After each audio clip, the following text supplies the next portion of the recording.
for 2 months and been sick.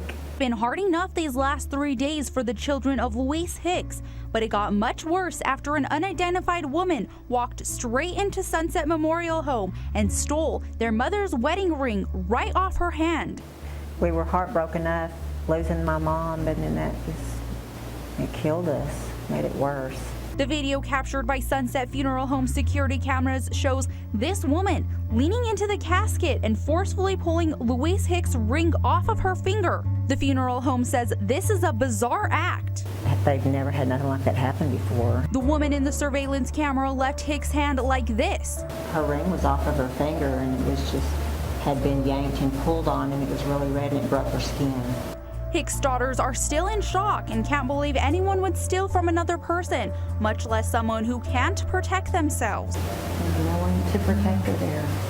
The jewelry is nothing compared to what she's done, to Mother and our family. The family says the ring wasn't just jewelry. It represented her unity with her late husband, who passed away 4 years ago. Hicks' daughter told us she is ready to be reunited with her love, and the ring represented just that. Tonight, pressure is building on the Obama administration to release information about the 9/11 attacks that has been kept from the public well over a decade. I don't know how the Saudi government will react to it, but I think it's just information. New York Senator Kirsten Gillibrand has read the 28 pages that have been locked in a vault under the Capitol for 13 years. She says the 9/11 families she represents deserve to read them too before the president travels to the Middle East next week. If the president is going to meet with the Saudi Arabian leadership and the royal family, they think it would be appropriate that this document be released before the president make that trip, so that they can talk about whatever issues are in that document. Steve Croft interviewed former Senator Bob Graham, who co-chaired the joint congressional inquiry. He says the classified pages lay out a network of people he believes helped some of the hijackers find housing and enroll in flight school. You believe that support came from Saudi Arabia? Substantially.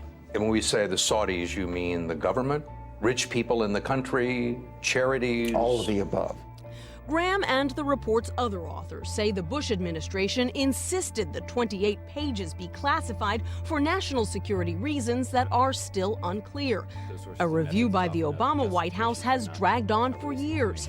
Press Secretary Josh Earnest. I can tell you that the president certainly does support being as transparent as possible, but he also believes that that these national security officials have an important job to do. Gillibrand, Rand Paul, and other senators have introduced legislation that would require declassification within 60 days. Those secret pages could serve as key evidence in a lawsuit 9/11 victims' families have filed against Saudi Arabia. Genetically modified salmon, ready for the U.S. market, is one of the latest GM products, an industry that was commercialized just 20 years ago. According to a global nonprofit organization for agri-biotech applications, the ISA, the people around the world planted nearly 180 million hectares of biotech crops in 2015, up 100-fold since 1996. The West is still leading in both R&D and applications. The East and developing countries are catching up very fast. The potential for us to use biotechnology in corn. As you know, we don't have any biotech corn at the moment growing in China. And the potential to increase yield significantly by addressing environmental concerns, pest concerns, that potential is very high. So far, China only allows people to plant GM cotton and papayas, but it does import a number of GM products, including soybeans, a major source of cooking oil. The central government is beefing up research and its commercialization process for GM crops like cotton and corn. China is a big agricultural country, and it must have used GM technology. Our policy has been constant and clear. We'll stick to self-innovation, ensure safety, and manage the industry carefully. China requires all food products that contain GM crops to be labeled clearly, but consumers still have concerns. I won't buy GM food for me or my family because I think it may be bad for our health. I think it's not safe. If you tell me this is GM food, I won't eat it. Some biotech experts are urging the public to be more reasonable towards GM food. I fully understand the public's concern about any new technology, but people should also learn the scientific facts behind the products and think more reasonable. It's been 20 years since GM food appeared. On the one hand, more GM food is coming to the market. On the other hand, the Chinese public has been constantly questioning its safety. In the short term, this issue doesn't have an easy answer. Digital universe, all the data contained in our computer files is expected to hit 44 trillion gigabytes by 2020. How to store all these data is a burning question. Luckily, researchers at my alma mater, University of Washington, and Microsoft have found a way. They can shrink the space needed to store digital data that today would fill a Walmart supercenter down to the size of a sugar cube. The digital data, pictures, videos, documents, is chopped into pieces. It's then stored by synthesizing a massive number of tiny DNA molecules. The data can be dehydrated or otherwise preserved for hundreds or thousands of years. Researchers say the biggest barrier to viable DNA storage is the cost and efficiency, but all it takes are the right incentives. We've been telling you about lawmakers in state after state passing bills to protect people who cite religious beliefs for refusing to serve or employ gay or transgender people.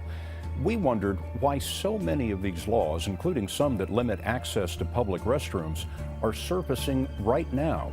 Not this time! Being trans is not a crime! Demonstrators against the so-called bathroom bills were out in force in South Carolina, their chants echoing those in other states where they say legislatures have enacted laws enabling bigotry.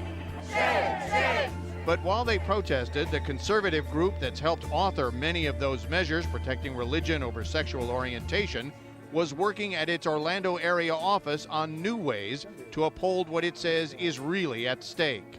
It's only about being free to pursue your faith. We have no interest in discriminating against anyone. Matthew Stavers, the founder and chairman of Liberty Counsel, which has affiliated attorneys in 50 states, drafting bills, advising lawmakers, and defending clients in what they believe to be the great cultural clash of our time. You are a strong people! We first met Staver when he defended Kentucky County Clerk Kim Davis, who said it was against her religion to hand out marriage licenses to same-sex couples. Lately, Liberty Counsel has been helping to draft legislation for conservative lawmakers in at least 20 states. There's certainly a thread of information that is similar and the same. They all have the same intent, and that is to protect religious freedom. But opponents say Liberty's handiwork actually protects those who, for religious reasons, decline to employ or serve gays, lesbians, or transgender people. Their bills began cropping up in state legislatures soon after the Supreme Court legalized same-sex marriage last year. An objective observer could conclude that you want to push back against that ruling. Well, I certainly want to push back against the ruling. It was a wrong ruling. It has no basis in the Constitution. And he is unfazed by corporate threats to pull out of states in protest against his work. Money talks, right? They're not going to follow through. So it's a bluff? It's a bluff. They're not leaving. But now comes word that Ringo Starr is the latest entertainer to cancel a concert in North Carolina in protest. Scott, the Beatles' old drummer said he's sorry to disappoint his fans, but, quote, "We need to take a stand against this hatred." It's conscription day. If there aren't enough volunteers to join the military, there's a compulsory lottery. Family members wait, as nervous as their sons, some jeering, hoping someone else's son is picked.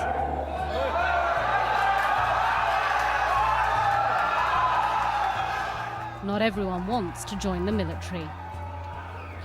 Others say they don't even belong here. Born male, they now identify as women. All men over the age of 21 have to go through this compulsory conscription process.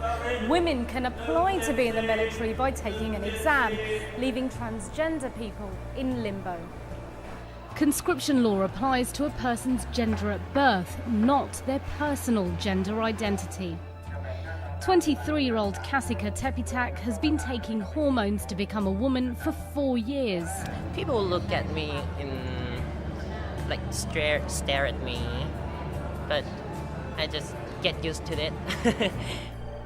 In this sea of faces, a few stand out. Kasika is not alone. I was going to run away and leave the country, but my father said I have to face up to my responsibilities. There's some violence that happened in the camp or something like that, and it make me like little scared. Those born men that became women used to be conscripted regardless, facing abuse in the army. Transgender women used to be labelled severely and permanently insane or psychos by the military, but are now considered to have gender identity disorder. Transgender people used to be forced to take off their shirts, even if they had breast implants. But we've been working with the military to create understanding about how to treat us with dignity. Transgender women don't have to serve in the military anymore, but they still have to go through this process. The Thai Transgender Alliance has released a video explaining the conscription process for the trans community to try to make it easier. They've also been working closely with the military. The military wasn't available for an interview, but it has developed guidelines for soldiers to become more sensitive towards transgender people. And treatment has improved. The staff or the soldier, they treat me well, give me information. For 2 years ago, they didn't offer me a chair, but this year they did. But I'm a woman and I shouldn't be here. In early February 2016, 2 young women walked into Dikwa displacement camp without raising suspicion. Hours later, they blew themselves up, killing 58 people and wounding 48 others. The third suspect surrendered to police. In 2014, 26 suicide attacks were recorded, compared to 27 attacks as of May 2015. The United Nations Children's Fund estimates that at least 3/4 of these attacks were carried out by women and children. Since July 2014, 9 suicide incidents involving children aged between 7 and 17 have been reported. This is based on eyewitness accounts. Jean Go, UNICEF's representative in Nigeria, says women and children suicide bombers are victims and not perpetrators. Unless they're protected, they're at risk of retaliation by community members, hindering reintegration once rescued. UNICEF estimates 743,000 children have been uprooted by the conflict in the 3 most affected states in Nigeria. The number of unaccompanied and separated children could be as high as 10,000. 33-year-old Andres Alegría can now get married to his male partner of 4 years in Colombia if they decide they want to take that step. To be able to choose what you want to do with your life or what life goal you want to embark on with your partner is a minimum right we should have as a human being. And that right should be assured by the courts and by congressmen.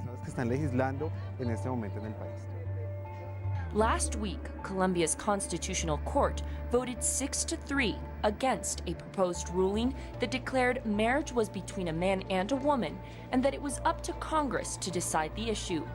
Currently, same-sex partners are allowed to form civil unions that provide health, pension, and inheritance benefits. Yet, the symbolic right to wed has been denied.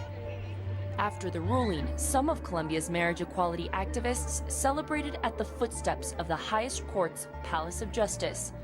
But some conservative groups argue this isn't legal. One group says after 19 rejected bills in Congress on the issue, the court ruling cannot be above the law. The Republic's Congress always said no, and that decision has to be respected because it is a legislative decision by Congress and needs to be respected as such. The court decision also ruled that notaries who refuse to marry same-sex couples will be violating constitutional rights. Gay rights activists say this is a big step, similar to last year's ruling that lifted restrictions on same-sex couples adopting children. But some admit there will still be opposition. We still have to make sure that this equality recognized by law becomes an equality that is recognized by society, so that every time we get married or every time we adopt, We don't have to have a civil suit to defend our The rights. panicked are buying up underground bunkers and/or fleeing to parts unknown, as all indications point towards a collapse that will, in the words of economist Peter Schiff, be the earthquake that follows the 2008 tremor. The Chicago Tribune reported that about 3,000 individuals with net assets of $1 million or more left Chicago in the last year alone due to the exploding climate of unrest growing in the Union stockyards. The writing is on the wall. President Obama, in concert with his puppet master George Soros, have been turning up the heat on deteriorating conditions resulting from the United States and the EU's strategic collapse of the global economy for the last 7 years. So if somebody wants to build a coal-powered plant, they can. It's just that it will bankrupt them because they're going to be charged a huge sum for all that greenhouse gas that's being emitted. Before Obama ever came around, coal was doing good. Obama killed it. We have citizens digging through the trash just to eat. I wished he'd just step off the face of the earth. It wouldn't hurt my feelings none. What's actually hurt coal is not any EPA rules as much as it is really cheap natural gas that has come from fracking. Whoa. The Wall Street Journal reports that the largest coal company in the United States has filed for bankruptcy, an event that will result in energy costs that will sharply rise on the American middle class like they have on the common people of Germany. Germany's energy policies have gradually doubled the average industrial cost per kilowatt hour as clean and renewable energy can't carry the load, literally. Last week, Obama began pushing for housing lenders to offer home loans to people with bad credit. What better way to push the economy over the edge than to repeat the same 2008 nightmare? We're using data on housing and neighborhood conditions to help cities identify the areas that need the most help. By 2014, investors had already begun to notice another government-fed subprime housing bubble on the horizon. Investors Business Daily wrote in January of 2014, what stoked housing inflation was federal housing policies designed to boost home ownership among low-income and minority borrowers. Between 2011 and the third quarter of 2013, housing prices rose nearly 6%. Triple the increase in rental costs. Both this bubble and the last one were caused by the government's housing policies. Low down payments, a mere 5% at Fannie and Freddie, and just 3.5% at the FHA are fueling the bubble. But new qualified mortgage rules don't require a minimum down payment for borrowers in 2014. The country has been misled about financial reform. InfoWars has called for Obama's impeachment on numerous occasions, to no avail. His supposed lame duck presidency heading into the end of his term has been tremendously underestimated. Americans are nothing less than under a full New World Order attack, aided and abetted by the executive branch of the United States of America.